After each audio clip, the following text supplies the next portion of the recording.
बहुत समय पहले की बात है। एक सुंदर सा गांव था जहां हरे खेत, छोटे घर और चारों ओर शांति थी। उसी गांव में राजू नाम का एक आदमी रहता था। राजू बहुत मेहनती और दयालु था। एक दिन की बात है। उस दिन आसमान पर बादल छाए हुए थे और रात कुछ ज़्यादा ही शांत थी। हवा भी मानो फुसफुसा रही थी। राजू मंदिर से घर लौट ही रहा था कि अचानक उसने देखा रास्ते के किनारे एक औरत खड़ी है, सफेद कपड़ों में, बाल खुले हुए। राजू को थोड़ा अजीब लगा, लेकिन वह डरपोक नहीं था। उसने हिम्मत जुटाई और बोला, बहन, इतनी रात को यहाँ अकेली क्यों खड़ी हो? औरत बोली, भैया, मेरा घर उस पुराने पीपल के पेड़ के पार है। रास्ता अंधेरा है। क्या तुम मुझे वहां तक छोड़ दोगे? राजू बोला, हाँ चलो, मैं छोड़ देता हूँ।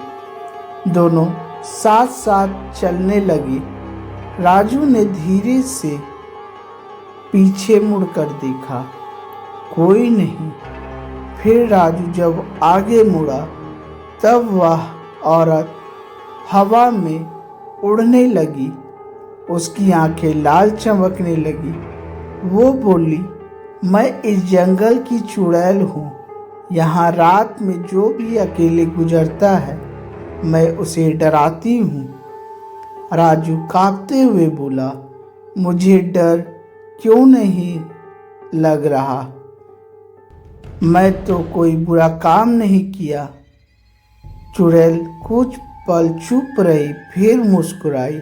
सही कहा तुमने। तुम्हें डर इसलिए नहीं लग रहा क्योंकि तुमने आज तक कोई भी गलत काम नहीं किया, और मैंने देखा है तुम रोज मंदिर जाते हो, सबकी मदद करते हो और किसी को नुकसान नहीं पहुंचाते। मैं बुरों को डराती हूँ, अच्छे लोगों को नहीं। राजू हैरान रह गया।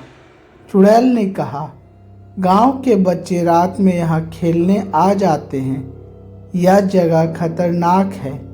यहाँ पुराना कुआं है। अगर मैं उन्हें डराऊंगा नहीं तो कोई ना कोई उसमें गिर जाएगा। राजू समझ गया कि चुड़ैल बुरी नहीं है, बल्कि सबकी रखवाली करने वाली आत्मा है। वह बोला, अगर ऐसा है तो मैं गांव में सबको बता दूंगा कि कोई रात में यहाँ ना आए। चुड़ैल मुस्कुराई और धीरे से एक चिड़िया में बदल गई।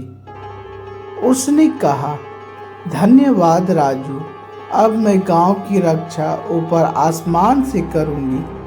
राजू ने नमस्ते किया और घर चला आया।